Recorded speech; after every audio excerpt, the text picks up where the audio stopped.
Hi, ഇന്നത്തെ recipe ഒരു instant അപ്പവും ഒരു എളുപ്പത്തിലൊരു ഗ്രീൻ പീസ് കറിയുമാണ്. ഇത് പ്രത്യേകിച്ച് ഞാൻ ബാച്ചിലേഴ്സിന് വേണ്ടിയിട്ടും അധികം ആഹാരം ഉണ്ടാക്കാൻ അറിഞ്ഞൂടാത്തവർക്ക് വേണ്ടിയിട്ടുമാണ് ഈ റെസിപ്പി ഞാൻ അപ്ലോഡ് ചെയ്യുന്നത്.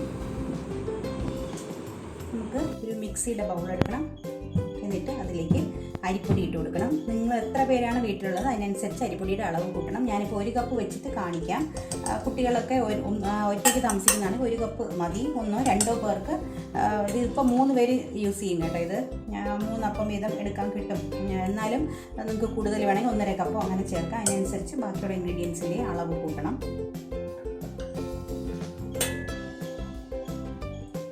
1 കപ്പ് മാവ്. ഇത് പത്തിരിപ്പൊടി അങ്ങനെ വാങ്ങാൻ കിട്ടുന്ന അരിപ്പൊടിയാണ്. ഞാൻ ഈസ്റ്റേണിൻ്റെ പത്തിരിപ്പൊടിയാണ് വാങ്ങിയത്. ഏതെങ്കിലും പത്തിരിപ്പൊടി വാങ്ങിയാൽ മതി. നല്ല നൈസായിട്ടുള്ള അരിപ്പൊടി വാങ്ങണം. ഇത് 1 കപ്പ് അരിപ്പൊടി ഞാൻ ഇട്ടു. ഇനി 1/2 കപ്പ് ചോറ്. ഇനി ഇതിലേക്ക് ആവശ്യത്തിന് ഉപ്പ്.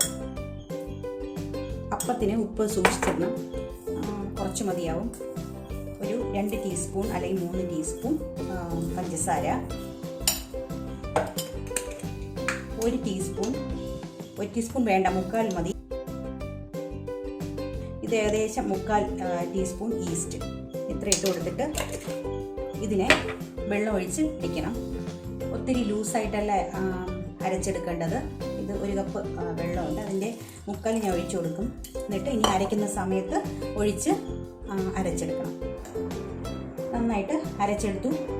നിങ്ങൾക്ക് ഇതിപ്പോൾ ഞാൻ ഇൻസ്റ്റൻറ്റ് ഈസ്റ്റാണ് ചേർത്തത്. നിങ്ങൾക്ക് വേണമെങ്കിൽ മറ്റേ ഈസ്റ്റ് ചേർക്കാം, പക്ഷേ അതൊന്ന് പൊങ്ങിയതിന് ശേഷമേ ചേർക്കാവുള്ളൂ. വെള്ളത്തിൽ 1/2 ടീസ്പൂൺ പഞ്ചസാരയും കൂടെ ചേർത്ത് മിക്സ് ചെയ്ത് വെച്ച് പൊങ്ങുമ്പോൾ ചേർത്താൽ മതി. ഇത് ഇൻസ്റ്റൻ്റ് ആയതുകൊണ്ടാണ് ഇങ്ങനെ ചേർത്തത്. ഈ അരച്ച മാവിനെ ഒരു ബൗളിലേക്ക് ഒഴിക്കാം. നല്ല ലൂസായിട്ടാണ് അരച്ചെടുത്തത്. പക്ഷേ ഇത് കുറച്ച് കഴിയുമ്പോൾ കട്ടിയാവും. പിന്നെ വെള്ളം ചേർക്കരുത്. ഇങ്ങനെ ഇൻസ്റ്റൻറ്റ് അപ്പം ഉണ്ടാക്കുമ്പോൾ നമ്മൾ പൊങ്ങി കഴിഞ്ഞ ശേഷം പിന്നെ വെള്ളം ചേർത്ത് ലൂസാക്കാൻ നിൽക്കരുത്. കുറച്ച് കട്ടിയായിട്ടായിരിക്കും ഇരിക്കുന്നത്. അങ്ങനെ തന്നെ അപ്പം ഉണ്ടാക്കണം. ഇതിലേക്ക് 1 ടീസ്പൂൺ ഇല്ലെങ്കിലും കുഴപ്പമില്ല. 1 കപ്പ് മാവല്ലേ ഉള്ളൂ, അതുകൊണ്ട് 1 ടീസ്പൂൺ എണ്ണ ഇതിലേക്ക്, വെളിച്ചെണ്ണയാണ്, ചേർത്തിട്ട് മിക്സ് ചെയ്ത് വയ്ക്കാം. ഇത് അരമണിക്കൂർ അല്ലെങ്കിൽ 1 മണിക്കൂർ കൊണ്ട് പൊങ്ങിക്കിട്ടും. ഇവിടെ ചൂടൊക്കെ ആയതുകൊണ്ട് അരമണിക്കൂർ കൊണ്ട് പൊങ്ങും. പക്ഷെ നിങ്ങൾ എളുപ്പമാവണമെങ്കിൽ ഇളം ചൂടുവെള്ളം പുറത്ത് വയ്ക്കുകയോ അല്ലെങ്കിൽ ഈ ബൗൾ അതിൽ ഇറക്കി വയ്ക്കുകയോ ചെയ്യണം. നിങ്ങൾക്ക് കുക്കറിലോ അതല്ലെങ്കിൽ കുഴിയുള്ള പാത്രത്തിലോ ഇളം ചൂടുവെള്ളം നിറച്ച് അതിനകത്ത് ഈ മാവിനെ ഇറക്കി വെച്ചാൽ അരമണിക്കൂർ അല്ലെങ്കിൽ 1 മണിക്കൂറിൽ ഇത് പൊങ്ങി വരും. അപ്പോൾ നമുക്ക് ഈ അപ്പം പൊങ്ങുന്ന സമയം കൊണ്ട് ഈസി ആയിട്ട് ഒരു ഗ്രീൻ പീസ് കറി ഉണ്ടാക്കാം. വളരെ എളുപ്പം ഉണ്ടാക്കാൻ പറ്റുന്നതാണ്. വഴറ്റൊന്നും വേണ്ട. ഇത് ഗാർലിക് കുറച്ച്, അത് നിങ്ങൾക്ക് ജിഞ്ചർ ഗാർലിക് പേസ്റ്റ് വേണമെങ്കിൽ ഇടാം, ഇങ്ങനെ ഗാർലിക് മുറിച്ച് വേണമെങ്കിൽ ഇടാം. എൻ്റെ കയ്യിൽ പച്ചമുളക് തീർന്നു പോയി, അതുകൊണ്ട് ഞാൻ കുറച്ച് കാന്താരിയാണ് ഇടുന്നത്. 1 പച്ചമുളകും 2 കാന്താരിയും കൂടി ഞാൻ ഇടുന്നുണ്ട്. വേറെ മുളക് പൊടി ഇടില്ല. പിന്നെ കുറച്ച് കറിവേപ്പില. ഇത് സവാള ഇങ്ങനെ വലിയ ഷേപ്പൊന്നും വേണ്ട, അങ്ങനെ മുറിച്ചിട്ടാൽ മതി. വേണമെങ്കിൽ നീളത്തിൽ അരിഞ്ഞിടാം.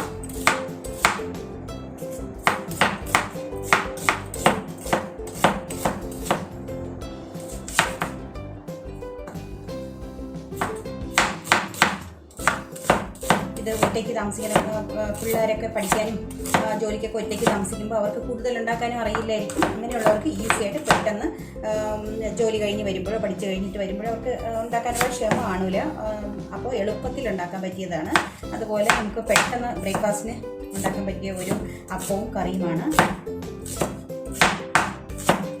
ഇതിപ്പോൾ ഞാൻ പെട്ടെന്ന് തീരുമാനിച്ചുണ്ടാക്കുന്നതാണ്. എനിക്ക് അങ്ങനെ ഇന്ന് ഞാൻ പുട്ട് ആലോചിച്ചുകൊണ്ടിരുന്നതാണ്.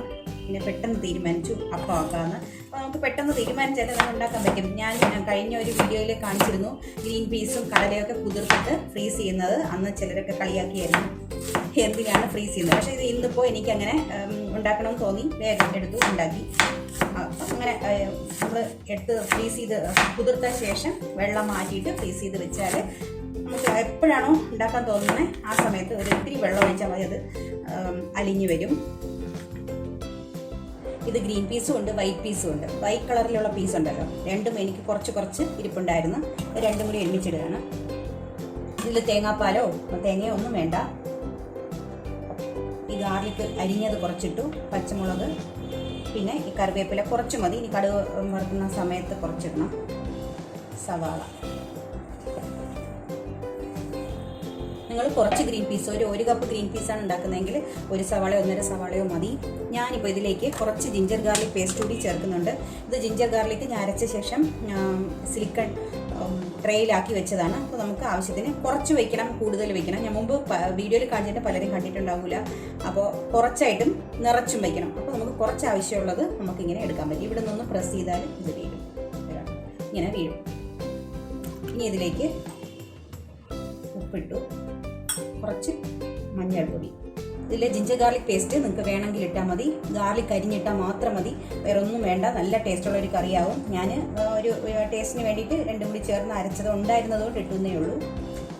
ഇതൊക്കെ വെള്ളം ഒഴിച്ചിട്ട് അടച്ച് വേവിക്കാം. കടല നന്നായിട്ട് വെന്തു. ഒരു 5-6 വിസിൽ ഞാൻ കേൾപ്പിച്ചു. പിന്നെ നന്നായിട്ട് ഉടയണം, എന്നാലേ അത് ഗ്രേവി നല്ല തിക്കായിട്ട് കിട്ടുള്ളൂ. ഒരു പാൻ ചൂടാക്കി, കുറച്ച് വലിയ പാൻ തന്നെ എടുക്കണം. ഇതിലേക്ക് ഒഴിക്കണം. അതുകൊണ്ട് പാൻ ചൂടാക്കിയിട്ട് അതിൽ വെളിച്ചെണ്ണ ഒഴിച്ചു. കുറച്ച് മതി, കടുക് വറുക്കാൻ മാത്രം മതി.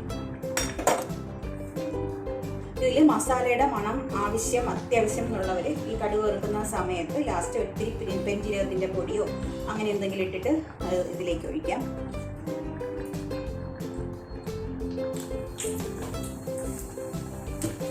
മറ്റൽ മുളകിട്ട് ഇതിലേക്ക് കടുക്,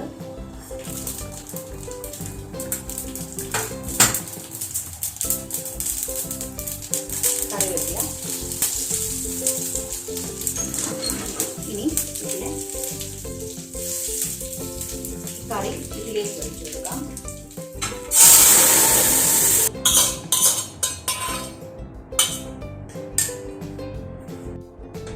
കറി റെഡിയായി. മല്ലിയില ഇഷ്ടമുള്ളവർ മല്ലിയില ഇട്ട് കൊടുക്കുക. എൻ്റെ കയ്യിൽ മല്ലിയില തീർന്നു പോയി, അതുകൊണ്ട് ഞാൻ ഇടുന്നില്ല. ഇത് ഇടിയപ്പത്തിനും അപ്പത്തിനും എല്ലാം പറ്റിയൊരു കറിയാണ്. നമുക്കിനി അപ്പം ചുടാം. അപ്പം കുറച്ച് പൊങ്ങിയൊന്നും അധികം ഇളക്കി അതിനെ ഉടച്ച് കളയരുത്. ഇതിപ്പോൾ വലുതായിട്ട് പൊങ്ങിയത് ഞാനിപ്പോൾ ഓപ്പണായിട്ട് വെച്ചതുകൊണ്ടാണ്. ഇത് വേറൊരു പാത്രത്തിൽ വെച്ചിട്ട് നമ്മൾ കുക്കറിൽ പെട്ടെന്ന് ആണെന്നുണ്ടെങ്കിൽ കുക്കറിൽ വെള്ളം കുറച്ചൊക്കെ ചൂടാക്കിയിട്ട് അകത്ത് വെച്ച് ഈ പാത്രം അകത്ത് വെച്ച് ഒന്ന് അടച്ചു വെക്കണം. അപ്പോൾ എളുപ്പം പൊങ്ങി വരും. ഇതിപ്പോൾ ഞാൻ ഓപ്പണായിട്ട് വെച്ചതുകൊണ്ടാണ് എളുപ്പം പൊങ്ങാത്തത്. ഏകദേശം 1 മണിക്കൂർ ആകുമ്പോഴാണ് ഇത് ഞാൻ കലക്കി വെച്ചിട്ട്, നമ്മൾ ഒരു 8 മണിക്ക് ചുടണമെങ്കിൽ ഒരു 7 മണിക്ക് മിക്സിയിൽ അരച്ച് വെച്ചാൽ മതി.